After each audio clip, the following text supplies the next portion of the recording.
स्वागत करती हूँ। लेकर चलते हैं बड़ौदा उपचुनाव के मैदान में। कल हमारे प्रोग्राम में जो आपने देखा उसी सीरीज को आगे बढ़ाते हुए वरिष्ठ पत्रकार बलराम शर्मा से आगे जानते हैं कुछ सवालों के साथ। आपका स्वागत करते हैं सर। बबीता जी, आपका बहुत बहुत चुनाव में धन्यवाद। जेजेपी जो पार्टी है वो भाजपा गठबंधन के साथ अपने किसी प्रत्याशी को उतार सकती है क्या? बबीता जी, जहाँ तक मुझे जो उम्मीद है, भारतीय जनता पार्टी अपना कैंडिडेट उतारेगी और जेजेपी इसको समर्थन करेगी और भारतीय जनता पार्टी ही अपना करेगी।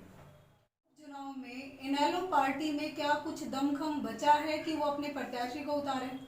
देखिए, इंडियन नेशनल लोकदल पार्टी में कितना दम है ये तो गत चुनाव में सब लोगों को पता चल गया था। अब उनके पास मात्र अभय सिंह चौटाला ही विधायक एकमात्र हैं। हाँ, कुछ वोटें उनके आज भी बरकरार हैं, वो देखो किस तरफ कन्वर्ट होती हैं और उन वोटों का काफ़ी असर ये होगा कि अगर वो जेजेपी की तरफ या बीजेपी के गठबंधन की तरफ जाती हैं तो वहाँ से कैंडिडेट उनका जीत जाएगा। अगर वो वोटें कांग्रेस की तरफ चली गई तो कांग्रेस का उम्मीदवार वहाँ से बन सकता है। सर, बीच में एक क्वेश्चन लेते हैं कि विधानसभा चुनाव से पहले दुष्यंत चौटाला ने युवाओं से बड़ा अच्छा वादा किया था, 75% रोजगार देने का वादा, और जिसके कारण पूरे यूथ संगठन दुष्यंत चौटाला जी के साथ थे। और अभी पीछे जो मंत्रिमंडल ने बैठ के फैसला लिया है कि 75% हरियाणा के युवाओं को रोजगार दिया जाएगा प्राइवेट कंपनी में, इसका क्या मतलब हुआ? बबीता जी, ये सवाल आपने बड़ा सोच समझकर बड़ा अच्छा किया है। पिछले दिनों मंत्रिमंडल की बैठक हुई थी और बैठक में दुष्यंत जी भी थे, मुख्यमंत्री मनोहर लाल जी भी थे, अन्य मंत्री भी थे और बैठक में ये निर्णय लिया गया कि 75% हरियाणा की जितने उद्योग क्षेत्र हैं उनके अंदर हरियाणा के लोगों को रोजगार दिया जाएगा। नए उद्योग लगेंगे उनमें रोजगार दिया जाएगा। अब जब तक नए उद्योग नहीं लगेंगे तो आप रोजगार कहाँ से उपलब्ध कराएंगे? मैं नहीं समझता कि ये जो मंत्रिमंडल का जो फैसला हुआ है इसको युवाओं को कुछ मिलेगा। बड़ा सर, जेजेपी प्लस भाजपा गठबंधन कह सकते हैं कि इन्होंने मिलकर युवाओं को लॉलीपॉप दिया है? देखिए, आप अपने हिसाब से कुछ भी कह सकते हैं, लेकिन मुझे लगता है कि इस जो फैसले में मैं अभी दम नहीं मानता।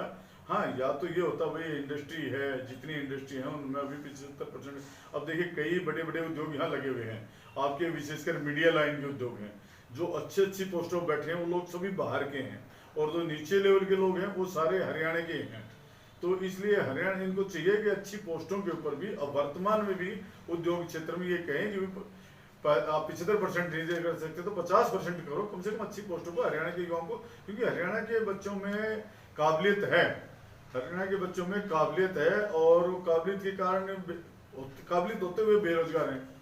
तो और कुछ कोरोना का टाइम चल रहा है तो सोचना चाहिए, पुनर्विचार करना चाहिए। आप ये बताइए, 2019 में जो चुनाव हुए थे उस टाइम पे श्री कृष्ण हुड्डा एमएलए बने थे। इस बार बड़ौदा उपचुनाव में आप कैसी स्थिति देखते हैं? देखिए, उस दौरान क्या था कि जेजेपी और भारतीय जनता पार्टी और कांग्रेस और इनेलो सभी ने अलग अलग चुनाव लड़े थे। आज परिस्थितियां विपरीत हैं। आज जेजेपी और भारतीय जनता पार्टी संगठित होकर चुनाव लड़ने के मूड में है और अगर ये वोटें दोनों की इकट्ठी गिरेगी जो पिछले चुनाव में गिरी थी, दोनों की अगर प्लस होगी तो भारतीय जनता पार्टी का जो भी कैंडिडेट होगा वो मजबूत स्थिति में होगा। लेकिन मुझे नहीं लग रहा कि जेजेपी का जो वोटर है वो भारतीय जनता पार्टी के कैंडिडेट को मिलेगा। इसलिए मुझे आज भी ये लग रहा है कि भूपेंद्र सिंह हुड्डा की पोजीशन और उसके कैंडिडेट की पोजीशन ठीक है। हम दिखाएंगे आपको बड़ौदा उपचुनाव के मैदान में होने वाली हर उठापटक की खबरें।